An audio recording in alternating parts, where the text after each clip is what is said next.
Alright guys, on this video I'm going to show you how to replace a thermostat on a 1999 Toyota Camry 4-cylinder.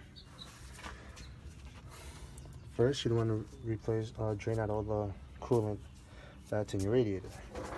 You're going to loosen the radiator cap. Make sure your car has been sitting for more than an hour so there's no pressure in the cooling system, so that way when you take out the cap it doesn't explode and coolant goes everywhere and burns you. So the last thing you'd want to happen. Now, underneath here on the driver's side fan, right underneath, there's a little plug. Right where my hand is. That'll be your drain plug for your coolant for your radiator. That'll take all the coolant from this part of the thermostat to the bottom hose out. That's your thermostat hosing. Another tip: whenever you want to find your thermostat, you find the lower radiator hose and you you follow it till you get to your thermostat housing. It normally looks like this, almost like a flange, like that. So again, this car only has 2 bolts here, nuts, 10mm either side.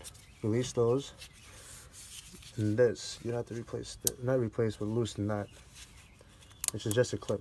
Just push it back, and that comes off. And then we loosen that. You go back to this, loosen these nuts off, and then after you do that, you can just push everything back. No need to take the hose off. No need to do any of that. Take that off, and then you have your thermostat there. Then you replace your thermostat with the old one. Again, whenever you put the new thermostat on, remember about the bleeder valve. Remember about that bleeder valve. You want that bleeder valve on the topmost part position. This way you'll be able to bleed out the coolant, the air out of your coolant sufficiently. And then after you're done with that, remember to replace the gasket. Remember to replace it with the new gasket. And you tighten it back up 10mm, torque it down. And then that's it with that part. You put that clip back on, and then go back here. You put the drain plug back in, tighten that up. You go to the radiator and you would refill it with new coolant until it needs to be until it's sufficiently filled, and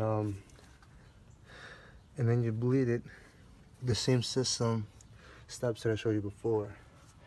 You would keep adding coolant, keep the car on, put the heater setting to high,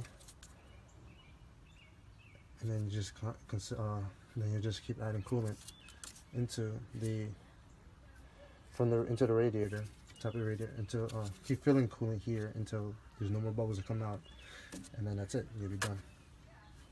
Alright guys.